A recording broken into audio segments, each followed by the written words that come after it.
Amados, hoje eu queria mais do que talvez fazer a nossa conversa tradicional.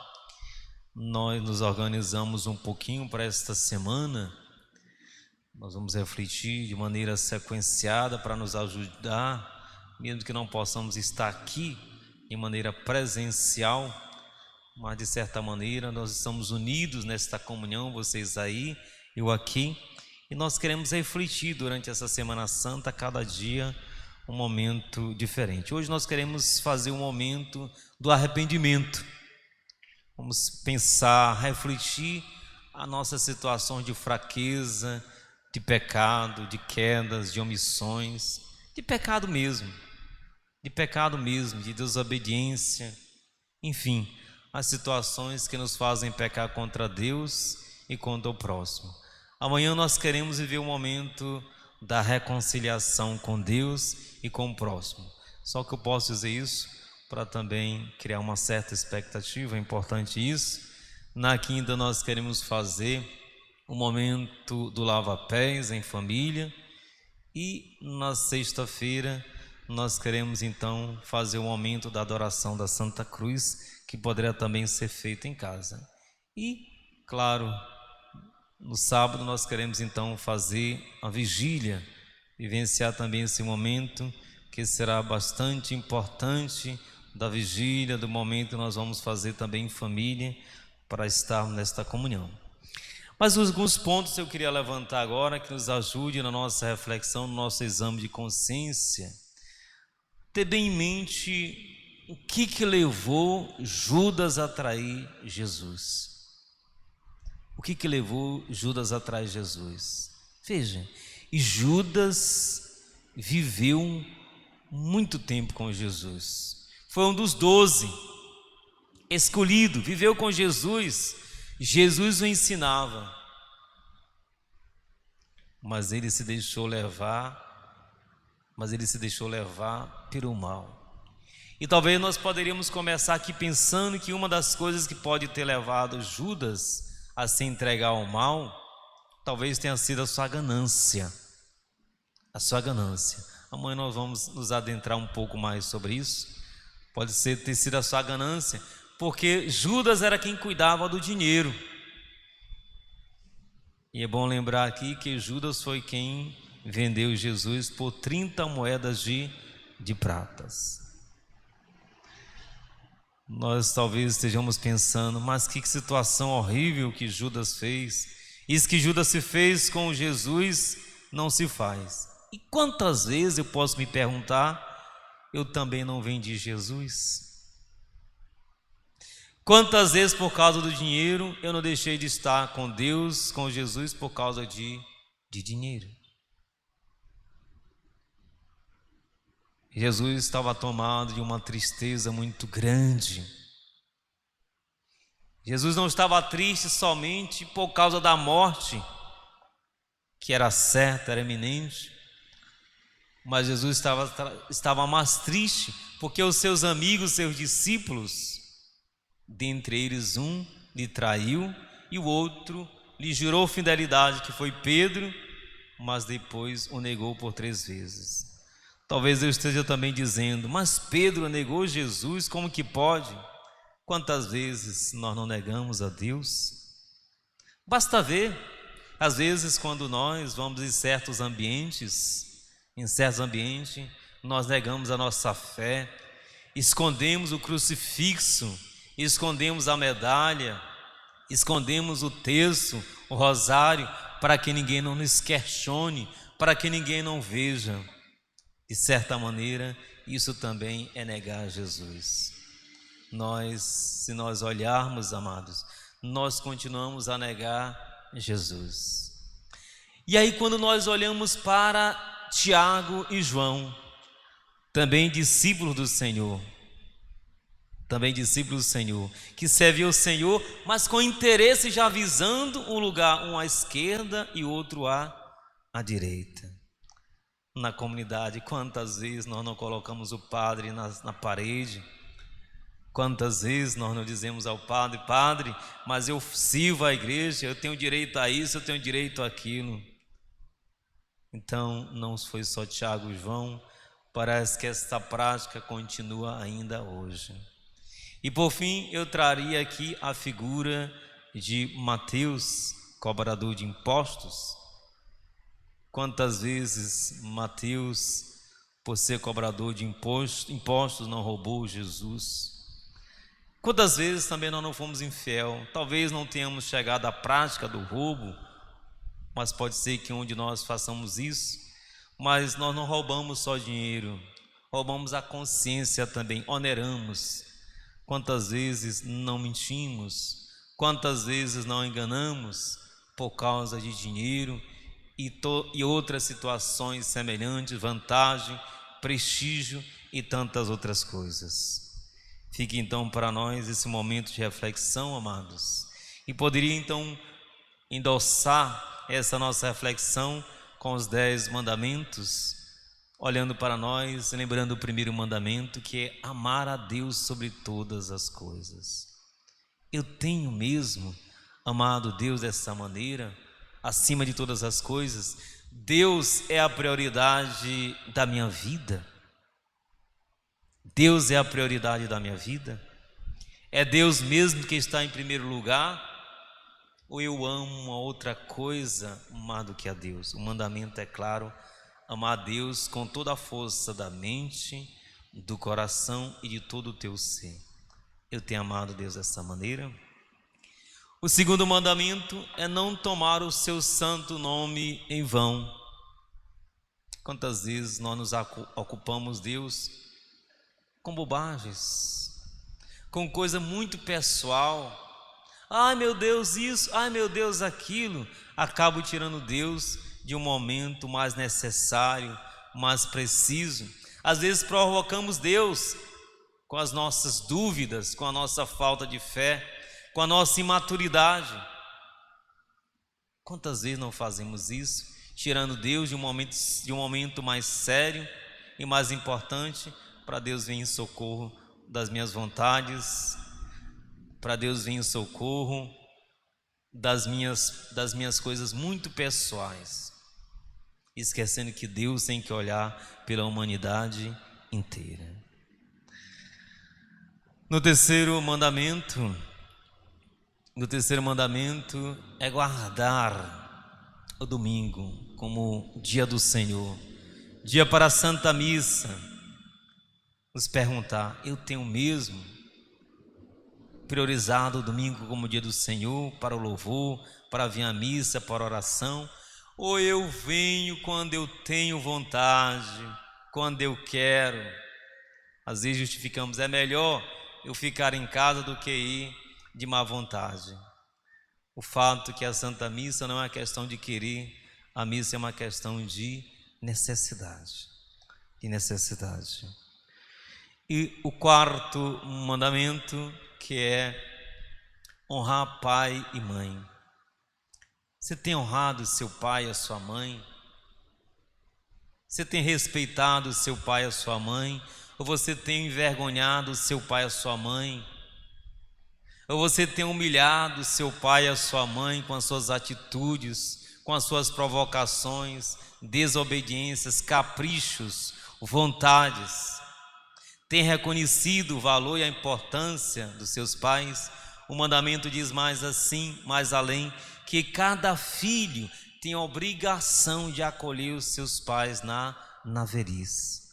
Eu tenho acolhido meu pai e minha mãe na velhice, tenho tido paciência, tenho socorrido os meus pais em suas necessidades, tanto materiais como espirituais? Ou eu sou o tipo do filho que só explora os meus pais, que só venho pensando em mim, puxando e puxando, sem às vezes pensar na situação do meu pai e da minha mãe? O quinto mistério: não matar. Por algum momento eu pensei em matar alguma pessoa, ou mesmo cheguei a tirar a vida de alguém, desejei a morte a alguma pessoa, tramei, pedi, roguei a Deus que tirasse a vida de alguém por essa ou qualquer outra razão? Ou mesmo em algum momento, pensando em mim mesmo, eu posso ter pedido a morte para Deus, tenho reclamado, murmurado da vida, dizendo que a vida é ruim, que a vida não presta, e algumas vezes ou ter dito mesmo que eu amanhã amanheça morto ou que Deus me tire logo, é atentar contra a vida. Ou mesmo em algum momento eu mesmo atentei contra a minha própria vida, tentando matá-la, tentando tirá-la, seja de qualquer forma que for. Eu tentei tirar minha vida.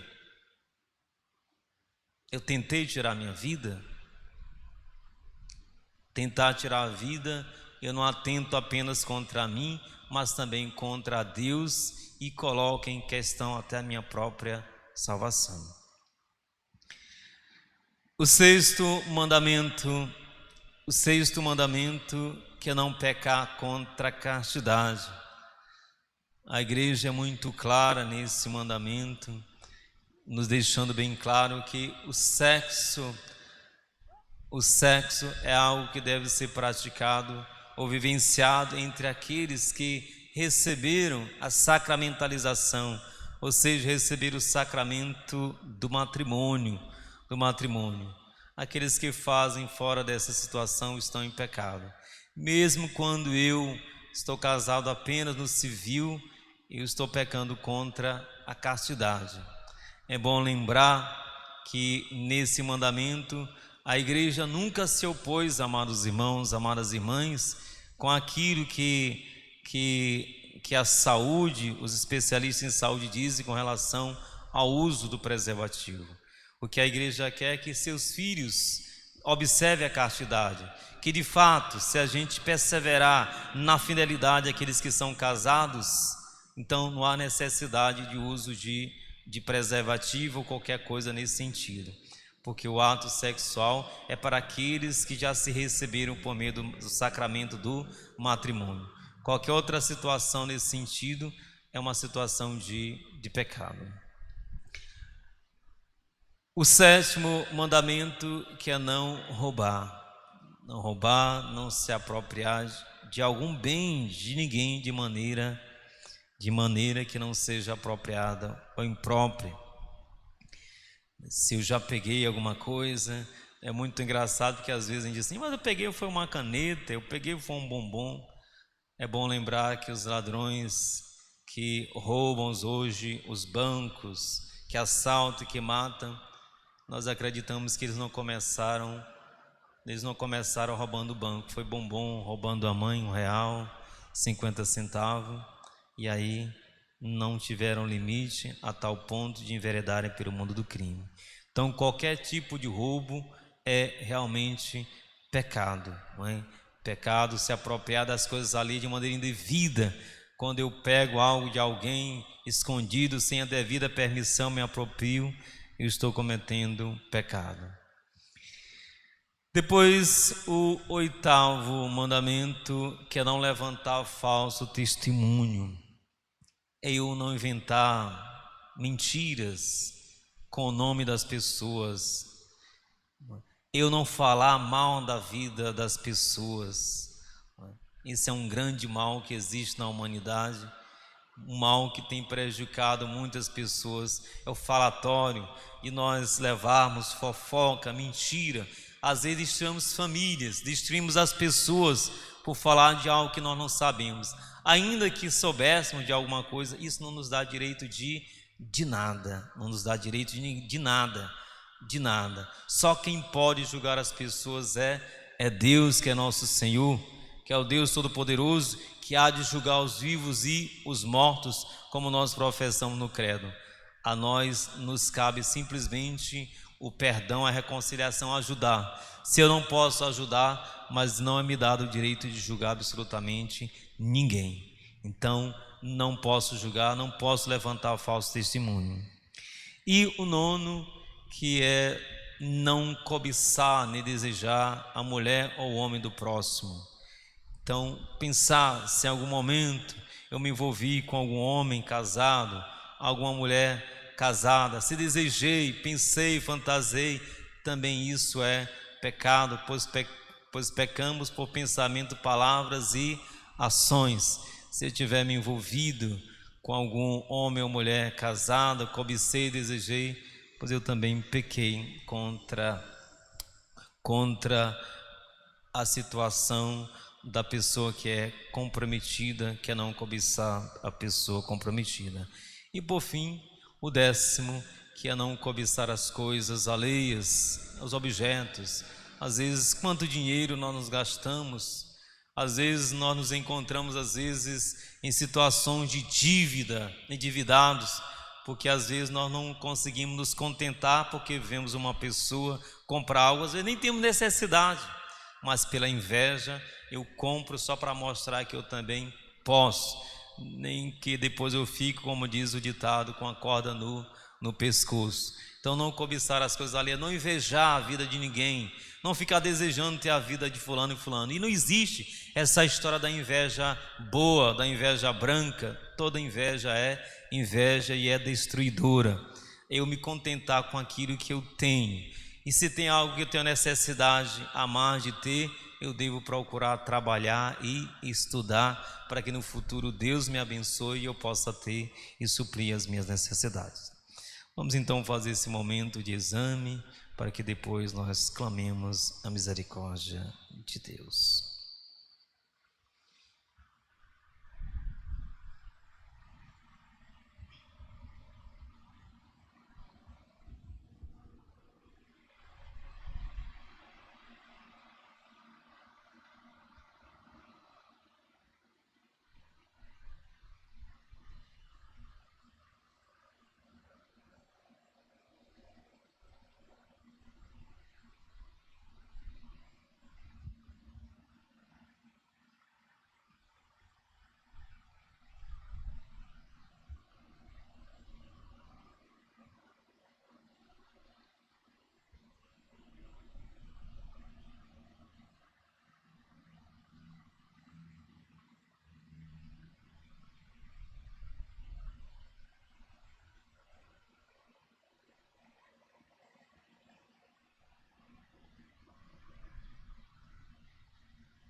Rezem agora comigo, colocando a mão sobre o peito e digamos juntos: confesso a Deus Todo-Poderoso e a vós, irmãos e irmãs, que pequei muitas vezes, por pensamentos e palavras, atos e omissões por minha culpa, minha tão grande culpa. E peço à Virgem Maria, aos anjos e santos, e a vós, irmãos e irmãs, que rogueis por mim a Deus nosso Senhor. Amém. Deus Todo-Poderoso, na sua misericórdia, na sua bondade, do seu amor de Pai para com cada um de nós, perdoe os nossos pecados, as nossas culpas, faltas, omissões, Senhor. Perdoa, Senhor, aqueles atos que estão lá guardados em nossas mentes, em nossos corações, na nossa intimidade. Perdoa-nos, perdoa cada um de nós e assim nos conduza à vida eterna. Senhor, tende piedade de nós. Senhor, tende piedade. Jesus Cristo, tende piedade de nós. Jesus Cristo, tende piedade. Senhor, tende piedade de nós. Senhor, tende piedade de nós. Claro, na primeira oportunidade que nós tivermos, passando essa situação de epidemia, cada um poderá então buscar a confissão individual para então ter a confirmação do perdão dos pecados.